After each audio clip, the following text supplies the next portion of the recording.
Welcome to the Under the Hat podcast, the show where we talk about everything and anything that is top of mind in education. The goal is to provide meaningful conversation to what is currently happening in our classrooms. Stories, pains, moments of success. We want to hear it all. Welcome back, friends. We are in episode 15 of Under the Hat podcast. I am super thrilled. In fact, earlier today, I kind of had to pinch myself. I was like, wait a second. How are we already at 1/5/15? I feel like I just started this thing like last week. But I'm super excited to be continuing this journey, and for everybody that has dropped in, sent me DMs, requesting to be on the show, subscribing, all of that fun stuff. So I really appreciate all of you that have shown that love, shown that support. And we're here tonight with my good friend, Cammie Kennekins, and she is here to help us understand and unpack innovation. How do we make innovation sustainable? What's the longevity of it? But I just want to point out that Cammie has the best background right now. Like, as a Star Wars fan myself, we were trying to talk about that before we went live. Super, I'm all here for it. And so for those that are listening, that are in the chat, feel free to drop in these questions, comments, saying hello, anything like that, whether it's here on YouTube or up in Instagram, wherever it is. But before we get into anything else, Cammie, how are you tonight? I am well, and it is tonight where I'm from. We're kind of close. We're in the same part of the world, so it's getting to be tonight. Yes. Yeah, absolutely. I know for me, it's 5:00 in the evening, afternoon-ish. But Cammie, I just appreciate that, you took the time to be on the show tonight. And so for those that are watching, listening sometime in the future, however it is they're tuning in, maybe a little bit of context of where you came from, how you got into education, and what you're currently doing. Sure. So I work in a small rural-ish, well, no, it's not rural, it's not rural-ish school district in the southeast corner of Alberta in Canada.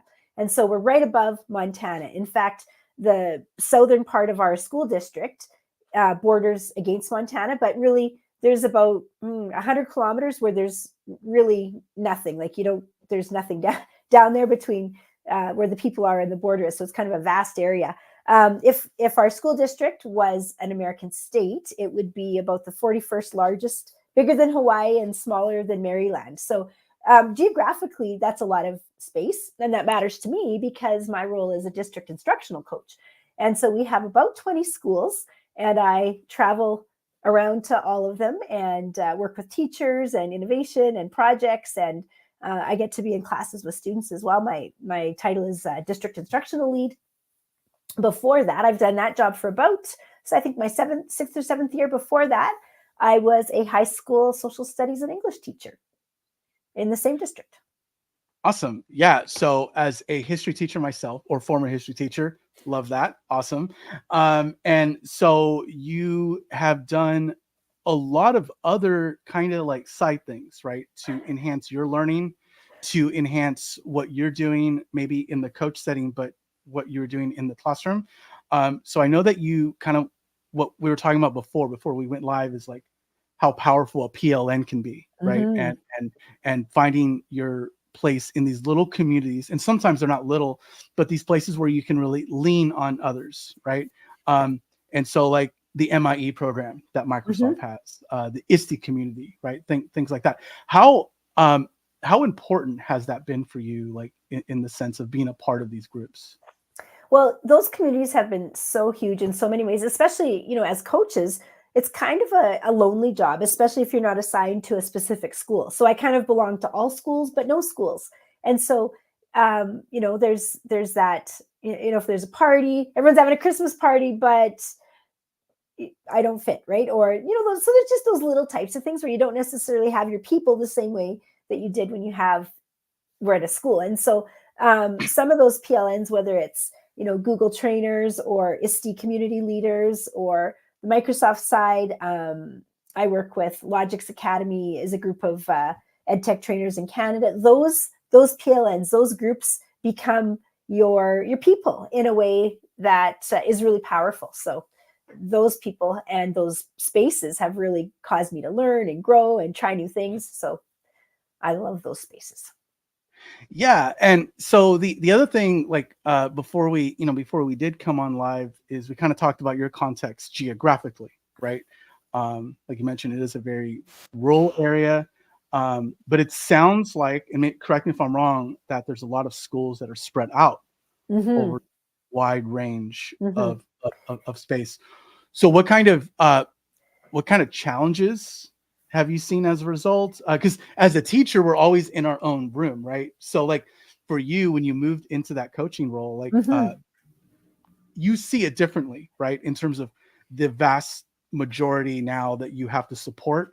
But then maybe not just the challenges, but also the successes you've seen too, with that, that distance in mind. So the place where I spent most of my career was at the biggest school. It was a high school in the kind of toward the center. And so, we had, I mean, for us, it's like a 500 student, 10 to 12. I know that that's not big in a lot of people's standards, but for us, that's one of our biggest schools. But when I'm talking little schools, I'm talking really tiny, tiny schools. So K-9 with 30 kids or less.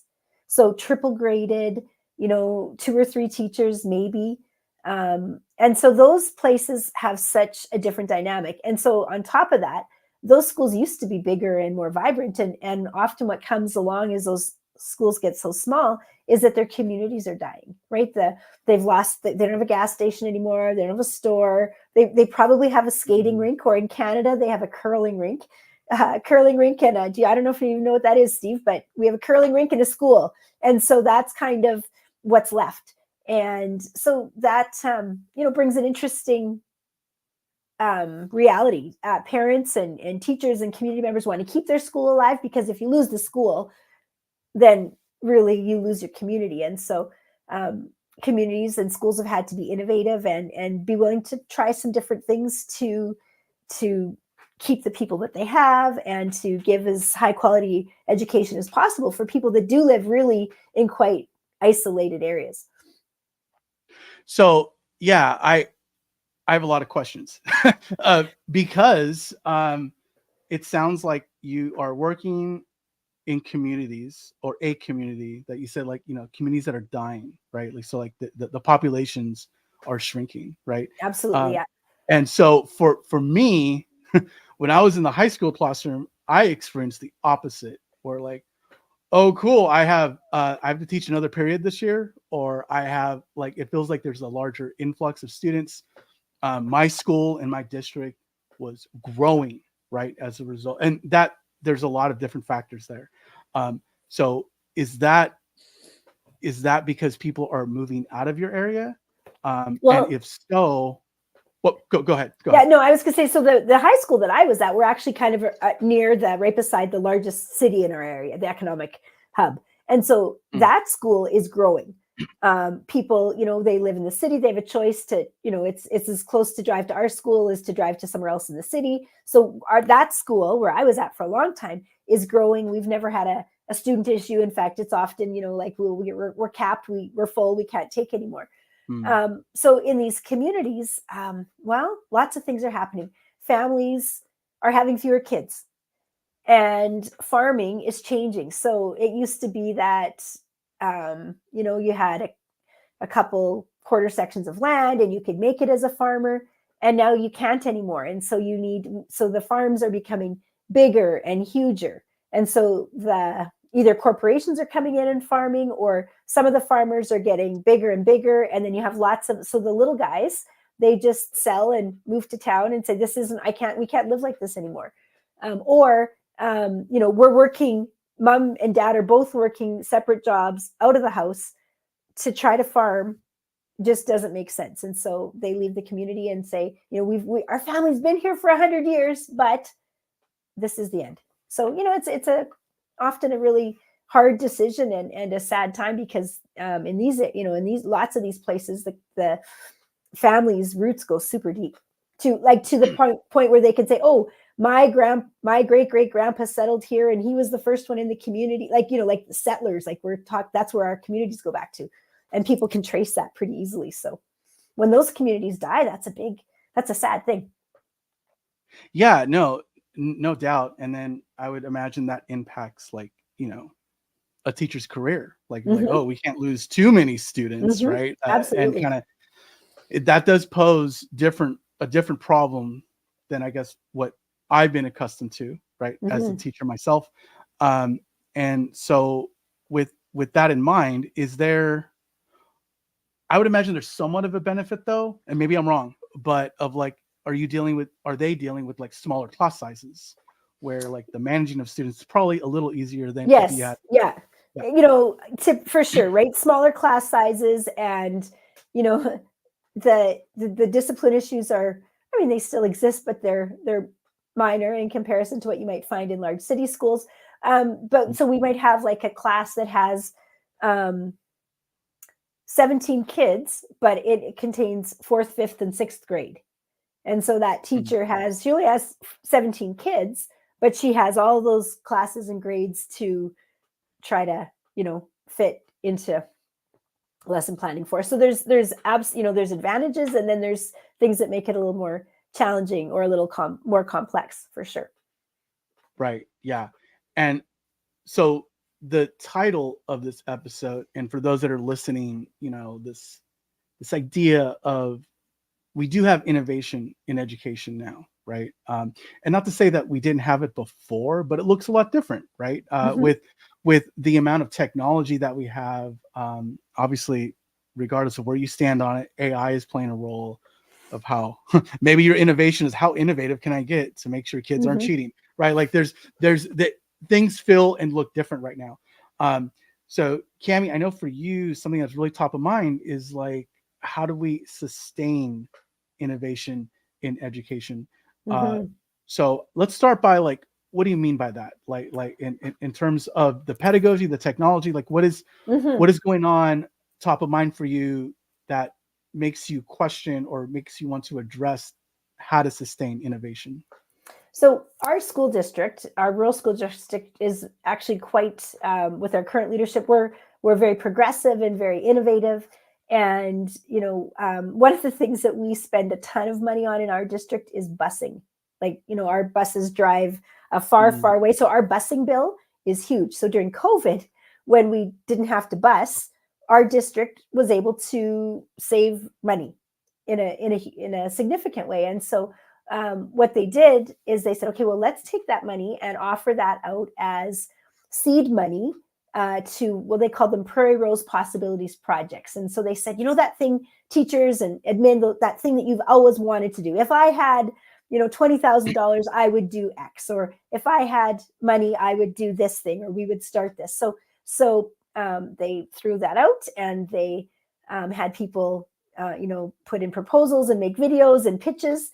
And so we probably had about, I don't know, between 12 and 15 of these projects between different schools in our district. And the purpose of them is to kind of, get some life and passion, and do that thing, often an innovative thing. So what might those be like? Well, they really vary. So we have a lot of agriculture related projects. mm, Some involve greenhouses. We have a couple that are like, how do we um, agriculture, for example, is a huge industry where we are. How do we teach students about sustainability and where their food comes from? And how do we then prepare industry workers for the future? Because it's not going to be that, like their dads and their grandpas, that person sitting on the tractor in the field. That's not what a farmer is going to look like. And how do we prepare that? So we also have fine arts academies. We actually have a rodeo academy that was um, one of the projects. We have, what would be another one? Oh, some even to do with like innovative options. So if you're an hour to the nearest town, you're far away from everything. You've got 30 kids K-9 in your school. You can imagine that you're limited in the amount of CTF or CTE programming. Those career welding and cooking and carpentry and all of those types of skills. Like, you can imagine that hardly, how do you provide programming for that when you have 6 kids in grades 7 to 9? right? So one of the programs is like so they came up with some really innovative ways to provide that for their students, where they hadn't had that for almost decades. So just a whole range of projects, like I said, some are agriculture based, but lots of arts projects, sports academies, all sorts of stuff. So those are the innovations, and people get excited. But then my question is, because I often work with them and helping them get their ideas off the ground, and maybe some marketing and branding and that kind of thing. What happens when the champion changes schools or retires or leaves? And so then we have this project, and people are, well, I don't know anything about a greenhouse, or I right? So what happens when that champion leaves, and how do we sustain innovation? How do we make that innovation, that innovative idea, sticky enough or resilient enough that it will continue once that champion maybe isn't there anymore? So that's where my question comes from. Yeah, we've at least talked about this on the show at least 2 times, maybe 3 times, including this one, of like what happens when that like you said, you call that person the champion, right? In my mind, I'm like, oh, the visionary, like yeah, whatever, whoever and whatever you want to call it. But like when they move on, their ideas move on with them. So like, I guess the real question is, and maybe the core issue is, like, how do you make those ideas more part of the culture, more part of the system, more part of the just the way that a school site, or maybe a community, wants to engage with their schools, right? Because I think that's a big part of it, and especially in your context, where it sounds like within a given school, let's say, the student population is really, really small. I think earlier you said, was it 6 students for 9th? Well, yeah. Well, so we have schools from kindergarten to grade 9 that have 28 kids. So yeah, in June, we call junior high 7, 8, 9, or 6, 7, 8, 9. We might only have 7 kids in all of those grades, right? Like there's a single kid in grade 9 and 3 in grade 8 and 2 in 7th grade, and that's it, right? So how do you provide carpentry class or construction, right? So that's where the communities have really come in, because there's like, well, this dad welds, and this dad's a carpenter, and there's this guy from the shop in the next town, and he'll come in and he'll teach us leatherworking, or whatever that is. So those community pieces. So with our projects, often it's been how do we, the teachers, or the champion, the visionary, has often said, well, how do we use our community in a way that builds strong community school bonds, but that the community also realizes, like, if and those people are the parents as well. If you want your kids to have shop, if you want your kids to have welding or ceramics or whatever it is, we need some help here, because we just don't have the not the talent. We get the talent, we don't have the expertise, right? So right. And so just so that I'm clear, like, are you saying that within your community, you have parents that are coming in to fill in those gaps of expertise? Is that? Well, yes. I mean, they're not the teacher, so there always has to be a certified teacher that's in charge. Right. But yeah, I mean, if that teacher, if you have a school with 30 kids, you have maybe 2.5 teachers. So what are the chances that teacher can weld and do construction and cooking and ceramics and the other 7 things that these kids want to learn in a careers class? Well, low. And so then what happens is they invite the community members in. They say, okay, for 6 weeks, we're going to do a welding project, or we're all going to do a carpentry project. So that community member comes in and helps with that. And the teacher's there, as the supervisor, and the teacher's still there, but the community member brings the expertise. And sometimes it works better than others, right? Like, some people are just natural at leading kids and teaching, and then others are like not so great with the kids, so we might not have them back as a guest. But I just think that, like, at a certain level, like that's just good culture to me. Like Mhm, that's good community building mhm, where sometimes, at least in my area, where it just feels like parents are dropping off the kids. mhm. That's it. And they're like, oh, it's the teacher's problem now. And what you're talking about, it's like it's making it feel more like we're all in this together and the parents are involved in that way. There's a probably a better trust that happens between teacher and parents and community members. I don't know if that's been the experience, but Well, it's actually we have to grow that, Steve, because our parents mm, want to drop their kids off just like anybody else. But it's like, okay, yeah. parents, you want your kids to have this and this and this and this, right? The parent survey at the end of there. How come our kids don't have X? How come our kids don't have Y? Well, Mm, look around, right? Who's going to do that? So then the schools have had to say, parents, we can provide this opportunity, but we need your help. We need your help to keep our school mm, vibrant. And so once some of those schools that have changed the framing of we can't do this without you. And if you want your kids to have these experiences that we can't provide otherwise, you need to have some skin in the game and help us out. So that's in many communities, especially the really tiny ones, that's been part of the often been part of the innovation is how do we involve our community members in a way that helps sustain whatever the thing is. yeah. No, that's certainly good context for this conversation.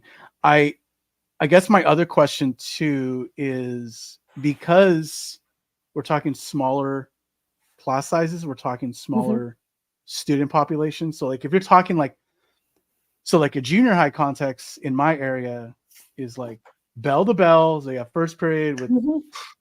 all 40 kids, and then you know try to rinse off the bruises, and boom, the next 40, and you do that like 5 or 6 times, right? So within what we're talking about here, like what does that look like? Is it bell to bell setup? Is it everyone in the same room? Because I would imagine that that must look a little different. Yeah. We have schools like that, like, where we have, larger junior high schools, and it's the same thing. It's, bell to bell, next class, next class. We have a lot of pretty traditional models that way, but in some of those smaller schools, all those, so, those grades will all be in the same class. So, first, second, third grade, sometimes even kindergarten with them, and then fourth, fifth, sixth, and then seventh, eighth, ninth, and they're in like there's three classrooms, right? And that teacher teaches those three kids. And so lots of times there's different ways to do it when it comes to core. Like they'll do the grade 4 math lesson, and the grade 5s are working on something, and then the grade 4s get working, and then they'll do the grade 5. So it's very complex. Often, sometimes they'll cycle material. So let's say science. They might say, okay, this year we're going to teach the grade 5 science to everybody, and then next year everyone gets the 6th grade science. And that usually works until something happens, and then everyone then no, oh, we missed a grade, and like, but it's like, well, I guess yeah. So it doesn't always work, and sometimes there's a lot of different ways that they try to just make it work, right? With all that that diversity of ranges and one teacher. Yeah, yeah. No, that's again like good context to like understand uh how your teachers are working and Hmm. kind of pivoting. Yeah. Because it could be for those that are listening like a different thing. So there's different challenges, um, but yet different like success criteria too, right? Hmm. And so that could be the piece there. And so if we kind of shift gears slightly here, because another area of interest for you, as well as like kind of the amazing work that you've been doing, is now in the coaching context of like things that you're curating, things that you're Hmm. developing for. And we were talking about this earlier, but like not just your teachers, right? Not just for your own district and your own area, but like anyone in the world can view some of that stuff. And so one thing would be the podcast that you've curated and that you Hmm. started. Maybe talk a little bit about that, like how innovation played a role with how you're reaching more people, not just within your district, but also like more on a global stage. Hmm.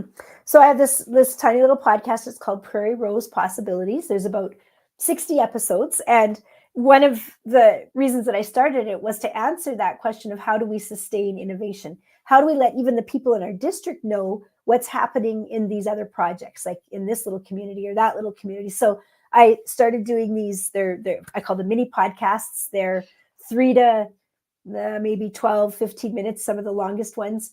And I have, usually a kind of standard question set that I ask each season. And of course, that changes based on the conversation. But, I want the people to be able to tell about their project and how it relates to their community and what skills their kids are doing and learning, and, how it's impacting their opportunities in the future. And so then I publish those and I post those out to our district. And so then, someone that lives 2 hours north of our central area can hear what's happening an hour south. And it's like, oh, I heard about, it's just a way to connect, right? So people won't necessarily stop and read something, but they'll hit play in the car, and lots of our teachers have to drive a long way to get to work. And so they listen to podcasts. And so, they can listen to a couple of those episodes, and before, sometimes in one drive, you've listened to the whole season.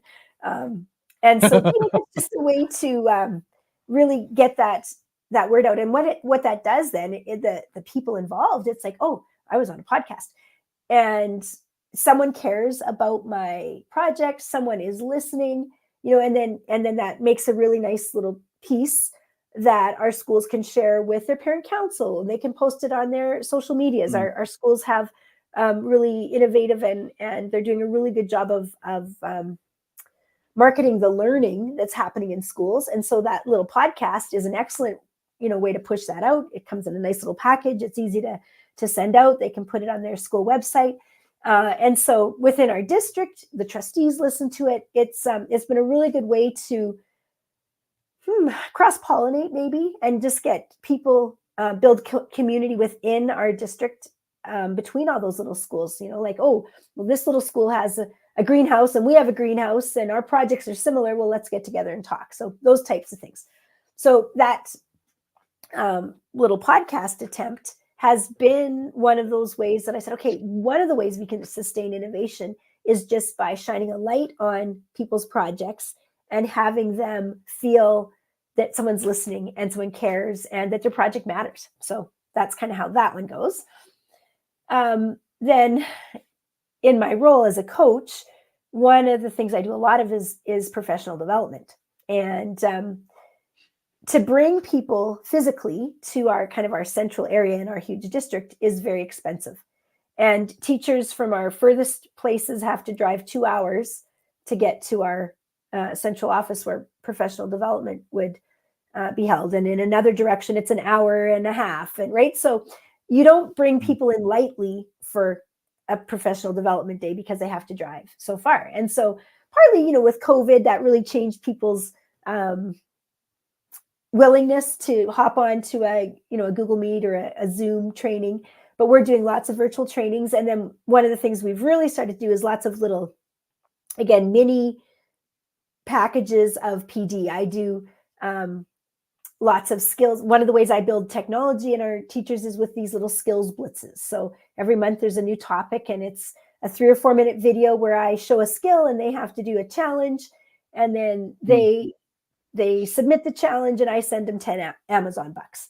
And people will do a lot for 10 Amazon bucks, right? It's like nothing. But our district has saved a ton of money on providing mileage and subs. So to spend 10 bucks, it's like, okay, we can do that because it's costing us less. And, before you know it, we've learned all about Chromebooks, or we've learned all about organizing your Google Drive, or we've learned all about search skills. We're doing a Canva blitz right now, and a clean up your world blitz. So just those little pieces packaged. And then for me, those go on my YouTube channel. And then in my communities, like, the MIE community or the Google communities, when people have questions in those communities, what about this? Or does anyone have resources? Those are easy to share then. So, yeah. Yeah. No, I feel like with like the Blitz idea and then the podcast, you're solving a lot of things simultaneously, right? And so if we can just quickly go back to the podcast, the first thing that came to mind was at least in my area, especially like the larger districts, right? Like the Mm-hmm. big ones in the States, teachers feel so distant from where they are to the superintendent or the trustee or Mm-hmm. the board member, and even sometimes like the instructional coach, right? Like that's a thing too. And with the podcast, I would imagine, if I'm hearing this correctly, it's a lot of showcasing. So there Mm-hmm. is learning, like there's a professional development Mm-hmm. spin and element to that, but also letting everyone know about all the amazingness that's happening in your district, Mm-hmm. which if it wasn't for that, it would be much more challenging to do, right? And so, and now, because I'm assuming you're having teachers come on, share what they're doing, whatever the Mm-hmm. project is, and now they feel like they have an amplified voice, um, of the cool things that they're doing, and the fact that it does get shared out on social and elsewhere, um, is quite powerful. I also love it sounds like you have like a micro learning perspective. Absolutely, yes. And so we call them sometimes after school specials. Our district, with AI coming along, we started pretty early at trying to convince our superintendents we need to do we need to do some AI. We need to do something. We need to do something. And finally, in September, we were, I think, on it as a district before lots of other districts around here. We started. Myself and some of the other instructional coaches, there's 3 of us in our district, we started to do these little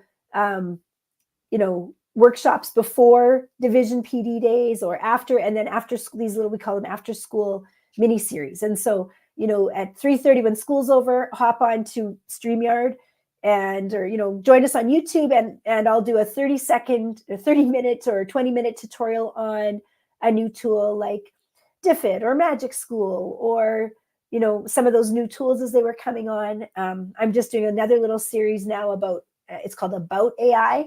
So how do we teach our kids about bias and misinformation and Mm, inaccuracy and all of those pieces? And so those are meant to be they'll be about 10 minutes.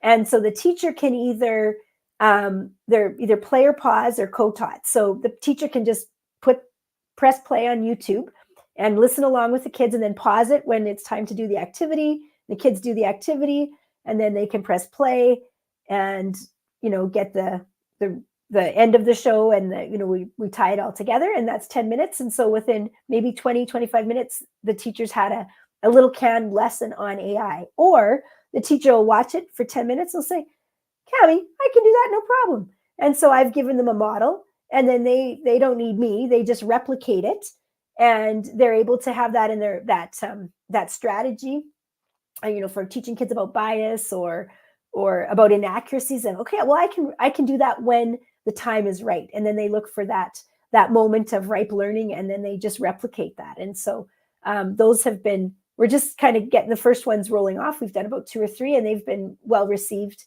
because they're short, and that seems to be the key, short and convenient. So yeah, no, that's such a big part of, how we're teaching anyone right now, is mm-hmm, like short to the point, like TikTok generation, right? Where mm-hmm, like, and it's not always attention span, as that might be a thing, right?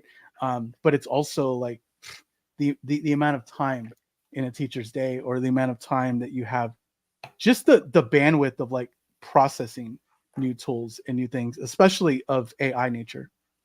mm-hmm. Um, yeah, and so we're kind of coming up on this time, Cammie, to kind of unpack this question, and you may have already done it, right? And so that could be a thing, but the big question on this show is, Mm.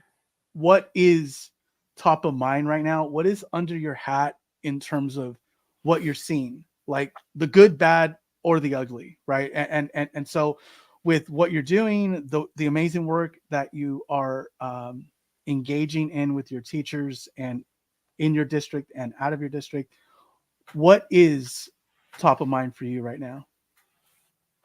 Well, certainly lots of that AI space and that spin of what's that going to look like and how's that going to shape education. But let's say that that's a given, and that's coming whether we, no matter what we do, that's coming for us like a freight train. I was actually having a conversation with some coaches from around the United States earlier today, and one of the things that we really talked about is how perhaps even more since COVID, we're really falling back into a consumption mindset with students. So many districts are one-to-one, and those computers, it's like, here's a program, click, click, click, next level, click, click, click, next level. So the students they're not creating content, they're consuming, whether it's a reading program or a math program. We're just feeding them these programs, and they're on the computer, they're on the screen, but it's just, it's probably differentiated and it's at their pace. So there's some benefits, but it's just click through, right? And so one of the things that, as a learner and a technology coach, is how do we get our kids to be creators, not just consumers? I taught an EdTech course for our local pre-service teachers at our community college for several years, and that was one of the big things, is how do we get our kids to, they'd say, oh, Cammie, these kids, they know computers. I'd say, no, these kids know how to press buttons. These kids know how to swipe and go between apps. But kids and, the students who were, often younger than me, just out of high school, they didn't know how to create either, right? They could consume, they could scroll, but how do you then become a video creator or a podcast creator or a graphic creator, right? So, we were using Canva probably the second day that it came out, and, back in the early days, trying to create graphics and movies. I had, a couple students that came to me afterwards, and they said, you know what, Cammie, I hate, we worked so hard in that class. And I said, why do we have to use iMovie? And why do we have to do all this? And they said, right now I'm doing wedding videos as a side gig because I started in your class and you showed us how to use these tools. And right. So just those like, if we give the kids the tools to be creators, not just consumers, they'll benefit from that. But I think teachers are so tired right now, and it's easy to, I think there's maybe a generation of teachers that's like, well, don't you just get the things on Teachers Pay Teachers? Like, why would you make that, right? Like you can just buy it for $3. Why would you, right? So that part is really, how do we get kids, teachers, to be creators and not just scrollers and consumers? So that's one of the things. Yeah, no, that's super good. I used to have that conversation with my students like weekly, if not daily. Mm-hmm. Because some of my students, they loved the technology. They loved how I was using it, how I was allowing them to engage with it. But then that wasn't every student, right? There were some, they're like, why do we have to learn tech tools in a history class? And, having that conversation of like, well, we're using this tool to enhance your learning of the history or to build a skill that is pretty important right now, considering where you're headed into industry, regardless of where, right? And so for me, that was always top of mind, of just explaining to students, like, the tool is there, the content's important, yeah, but how it's being used transformatively matters for your own outcome, right, and your own learning. And so, like, yeah, that's 100% really buy into that. And I think too that like creativity comes in different forms, and like teachers can lean into it the way that they want, right? And so I think a lot of times, like especially now with what I do, like training teachers on things like how to be creative in the classroom, a lot of times it's like, oh, so we want them like building movies or making podcasts. I'm like, well, you could do that, but you can also flex into creativity in terms of how creative can we be with solutions, right? And maybe finding good questions. Good questions, right? And so for me, like the project-based learning build of it, the design thinking build of it, like getting students, like going back to that community piece, right? Like how do you creatively engage with problems, engage with questions that puts the learner first and puts their passion first. And I think that like there might be this misconception that creativity has to be like create. It comes in different forms depending on how you engage with it. So I just wanted to share that little piece. Well, for sure. And then I think that's also connected with finding, being not just a problem solver, but a problem finder. And I think about, again, some of our projects, we have one that's a makerspace project, and it's nice, and like many makerspaces, some of the makerspaces in our district have become, we had all these tools and technological, we'll call them gadgets, verging on toy, right? So we did that for a while, and now they're all in the cupboard, and we're not doing makerspace anymore. Instead of saying, okay, well, how can we solve problems in our community? How can we, create a walking tour that's going to be on a pamphlet in our city hall, and then when people come to our little community to visit our one attraction, they take our map that we've made in Canva, and it's got QR codes and links, and it's got oral histories, and you stop at this building and you scan it, how to solve problems or find solutions. So, using creativity in a way that impacts, again, coming back to impacting the community and solving problems, all those pieces. Yeah. Yeah. If you don't mind, Cammie, I'm going to steal that.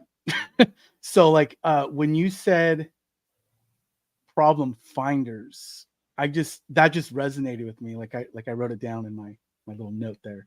Cause we hear it a lot from professional development presenters, at conferences. They're problem solvers. But this idea of finding the problems, right? Because a lot of times we as people, we get frustrated with things, but we don't know what the core of the problem is, or it's hard for us to get there, right? So teaching that skill of being problem finders, I think is something that is super powerful to have in the classroom, right? But it's hard. It's hard shift, right? Even for teachers, sure. It's a it's a goal. I think it's, we keep working toward that. I think it sometimes feels like 2 steps forward and 1 step back, but I think it's still a really good goal to work toward as we're talking about, projects and innovation and sustaining good work. Yeah. So, because you earlier spent a lot of time talking about the projects that are being done in your district by your students, by your teachers. Are these projects that are, because you talk about sustainability and, the agricultural build that's in your community. Are these projects that are intended, are they intended to improve the community? In other words, are they being implemented, or are they staying in the 4 walls of your classrooms? Just curious. It depends. And I think the ultimate goal is that it comes out into the community and benefits the community, right? So that it's, that it's both ways. And so different, it really depends on the project and the direction that it's taken and where it started. And some have really made their way into the community, and others haven't yet. And that's kind of in my role. One of the ways that I, try to shepherd these projects along is move them towards, in that sustainable sense. I think a lot of that answer, as we're talking, it's well, part of the sustainability comes from the community connection, right? The more footholds or handholds that you have in the community, and the community says, well, what about that thing you were doing? When the community cares, I think that might help sustain innovation. Yeah, absolutely. And I was doing similar work. I do know that it does take some effort, as a teacher, to do that reach out with the community. I had elected officials involved in my government class, right? I had journalists involved with some of the things and projects and initiatives that my students were working on. And Cammie, maybe you can speak to this a little bit. We are coming up on time, but I found that when you do the teacher networking in your own little hub in your own community, it was surprising how willing people are to just be involved because they know they're helping students. I don't know if you can speak to that at all, but that was my experience. Yeah, I think, at the end of the day, so much of what we do in education comes back to helping students. Now, in our small schools, back to that theme a little bit, you can imagine if there's only 3 teachers, think of all the sports those teachers have to coach. Think of all the dances that, like, they're, you know, that's been actually the hardest part, is not even in the classroom, although that's a challenge too, but then the parents grew up in those communities, and the community, you know, like when they went to school in the 80s or the 90s, the schools were 3 times the size and they had 3 times as many teachers. So they could have all the sports and they could have all the things. And those parents want the same for their kids, even though there's only 2 or 3 teachers. And so, you know, even our teachers want to, of course, do those things for the kids. But there is also that, you know, like, look around and it's like, I can't coach another sport. I'm already doing volleyball and basketball and badminton and track and field. Like, I'm done. Right. And that's got to be fair. So, you know, that they have huge hearts for their kids. And like I said, they're often, not always, but often they're from the community. The teachers sometimes are. And so they also have a vested interest in community continuance. Ooh, yeah. I just love talking about your context, because I'm starting to see like the nuances of all of it, right? Like, so like your teachers are wearing many hats, and I can Yes, see how indeed. that's, yeah, like they're the nurse, the sheriff, the cop, like they're all of it, right? Okay, get And this. I have to tell you about some of our EAs, like our education assistants at some of our schools. They're the bus driver, the secretary, the librarian, the education assistant, and did I say the librarian? They wear, literally, some of them wear 4 or 5 hats in one role. Sorry, I interrupted. Wow. No. I like, and like, to me, that's super challenging. But I do love kind of what I'm hearing from like a cultural standpoint of like, they grew up there, they went to school there, they have like probably a lot of pride in that school and that community. So like, that's the positive, right? And so I'm sure they're all thriving. I'm sure that, like, as much as there are a lot of challenges and roadblocks, at the end of the day, having that good culture, that homely culture of like, I'm invested in this and I'm invested in making this community still thrive and grow. That is fantastic. All right, friends. So we're almost out of time here. Trying to be respectful of Cammie's time. I really appreciate you coming on, Cammie. I felt like I did a lot of learning just thinking about, oh, there could be different problems than my own area, right? Like, Yeah. we get so boxed into what we have done and what we have, you know, experienced. And so I appreciate that insight. For me now, like being more on the global side of delivering professional learning, like having that context helps me with the work that I do for my own company. So for those that are listening that maybe want additional support, or maybe have questions for you, what's the best way to reach out and find you? Well, I'm at Mrs. Cannikins. I should have put that on my StreamYard header. Oh, look at, there it is. That's me on I got you. Twitter. And I never was on Facebook until just a little year or 2 ago, because our district does so much on Facebook. And so I mostly just post about all the great, really my job almost is on Facebook to post about all the innovative things and help spread the innovation through Facebook channels. So Facebook, I think we've probably connected most on LinkedIn. So yeah, those places. Yeah. Awesome. Yeah. And I'll make sure that all of your links and stuff, they're all going to be in the show notes. This episode will go live at sometime today, maybe tomorrow, right? We'll see how it goes. I have like meetings after this, if you can imagine that.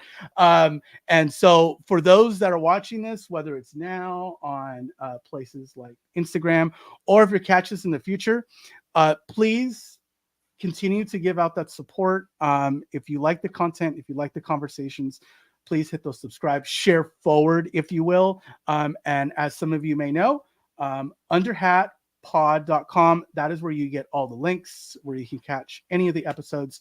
And again, thanks for all the love that everyone has shared for the show, for me, with the work that we're doing here, amplifying those voices, continuing conversations, and discussing what's top of mind in education, and talking out, again, the good, the bad, and the ugly. We're all here for it. But Cammie, thank you once again. We're about to close.